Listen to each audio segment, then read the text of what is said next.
Hey, good afternoon, ladies and gentlemen. My name is Noah Humphrey, and today we are going over post 9/11 and the war on terror.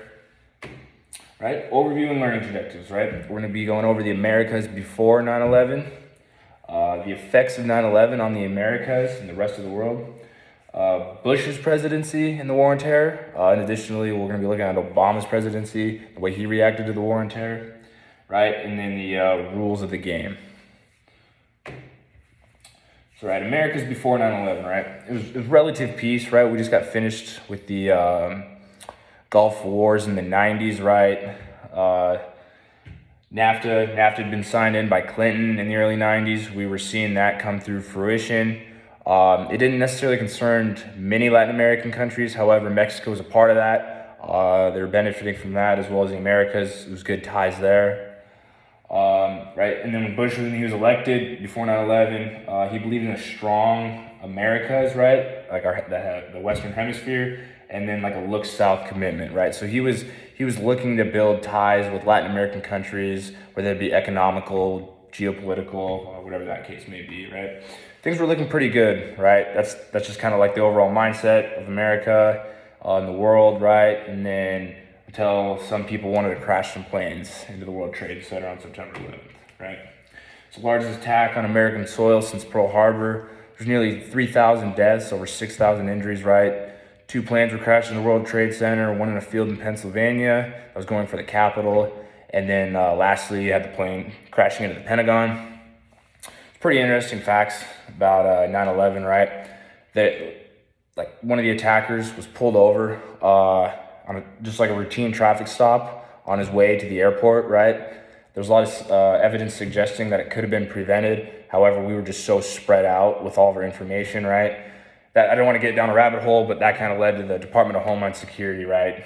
That the Bush administration created to prevent that. It's kind of like why everything's so monitored today, right? The attack was carried out by Al Qaeda, right? Leader was Osama bin Laden, as we all know, all learned. Right, this is the spark that ignited the war on terror. Right, this changed America and the world really forever. Right, just like I stated earlier, how we travel, TSA, like surveillance, just everything, the way the world acts. Right, so the war on terror. Right, this was spearheaded by the Bush administration. Right after September 11th, we had a real strong patriotic feeling in America, right? You can see the old videos, right, at baseball games, football games, everyone's waving the American flag, everyone's wearing red, white, and blue, right? Nobody really seeing each other as individuals, but rather Americans, and that was like one of the first times in a long time, right? So Bush really capitalized on this and just initiated the war on terror, right? He's like, you're either for us or you're with the terrorists, right? These are like some real bold claims, right? And he just had all America's support, right? His approval rating was super high in the 80s and 90s, right? Which is pretty, I think it's pretty funny, right? Because Bush is regarded as one of like the worst presidents in recent history. However, like he had one of the highest approval ratings during his presidency, right? Just like I said, skyrocketed Bush's approval ratings, right? There's a strong support for a multi-nation military force in the Middle East, right? Not just America was supporting Bush, but the whole world, right? They wanted a strong military presence to hold whoever carried out these attacks accountable, right? Additionally, right, there was weapons of mass destruction thought to be in Iraq, right, with Saddam Hussein. He was working hand in hand with the terrorists, right? That was something George Bush really believed was going on in there, right? So with this, the Bush administration, they went to the UN, said, hey, we think there's weapons of mass destruction here. The UN's like, hey, we're going to need some more time.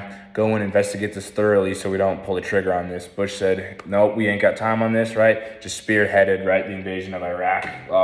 We weren't the only country spearheading this, right? We had United Kingdom with us as well, and like about 20 other countries, right? Swift invasion of Iraq beginning in March 2003, right? As far as a military standpoint, this was like a great success, right? Captured Saddam Hussein in December, right? Just a few months later, and then in May 2004, victory, just a little over a year, right? You got the picture of Saddam Hussein's statue being torn down, right? That's a picture that we all know, right? So this win in Iraq helped Bush win the 2004 election, right? Like patriotism was at an all-time high and everything, right? Shortly after his election, right? Turns out there was no weapons of mass destruction found in Iraq, right? This really tainted Bush's image U.S. approval fell throughout the world, right? Like we were wrong. We prematurely jumped the gun, and it totally just came up in our face, right? And this was just the beginning of the war on terror, right? Yeah, leading into Obama's presidency, right? Bush had like all-time low approval ratings, right? Problems were inward when Obama took office, right? The housing market crashed, the economy was in the dumps, right? Unemployment was high, and then additionally to this, he had a super expensive war fought in the Middle East on two different fronts, right?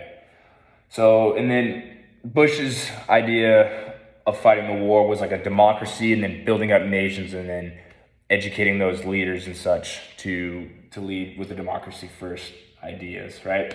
And then Obama's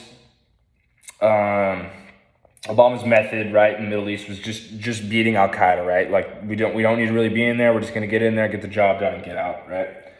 Yeah, and as you can see, right, he pulled out of Iraq in 2011, right? We didn't totally withdraw from Iraq. However, there was a few troops stayed back, whatever the case was, right? And then, as we all know, Osama bin Laden was killed by SEAL Team 6 in Abbottabad, Afghanistan in 2011, right? That was a major victory in the Obama presidency, right? Approaching re-election, support for the war in Afghanistan dwindled, right? War crimes, and then just the war just being drawn out so long, the public just could not support it. It was just so expensive, right? And like I said, with the war crimes, right, you had like U.S. snipers urinating on dead bodies, just troops just murdering like innocent civilians and such. So that just overall just gave like the war just a horrible taste in the American people's mouth. All right, then going into the rules of the game, right? So the whole time, right, it was implicit rather than explicit. So what that means is it's like geoeconomic versus geopolitical, right? Typically, wars are fought on like a geoeconomic front, I should say, right?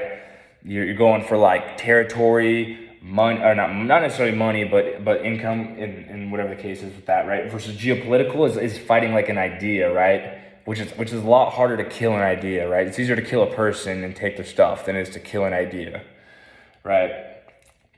Nations responded to attacks in any way they choose, right?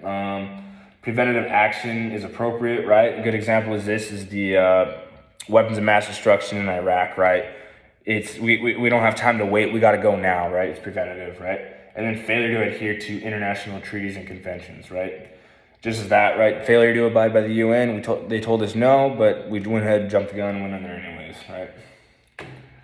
Right, and then effects on Latin American relations with the United States. So during this time period, we were just so distracted, right? Not necessarily distracted, but so involved in the Middle East that the Latin America wasn't necessarily concerned at the time. However, right, initial support from Latin American countries was very high after 9/11, right? Just like I said, throughout the world, they loved America and such, right? There was a lot of Hispanic casualties during September 11th, those attacks, right? And then a lot of countries, right, just lost support after the UN Council in 2003 when we went ahead and jumped the gun. I think there was only one Latin American country that approved of us, the invasion of Iraq, right? And then additionally, like Latin America feared Bush's spread of democracy, right? You've seen throughout the history, right, what the spread of democracy had done to Latin America, and they didn't like that. They kind of feared that and veered away from that, right? Right, and just Latin America was, like I said, just never an overall priority during this time period. We were just so drawn out with our own problems, and then the war over in the Middle East, right? And then after Obama's second term, he started opening up to the region, right, through trade and just other opportunities that he possibly could. Kind of left us more on like a good note with immigration and such going through. But that concludes my presentation. Thank you.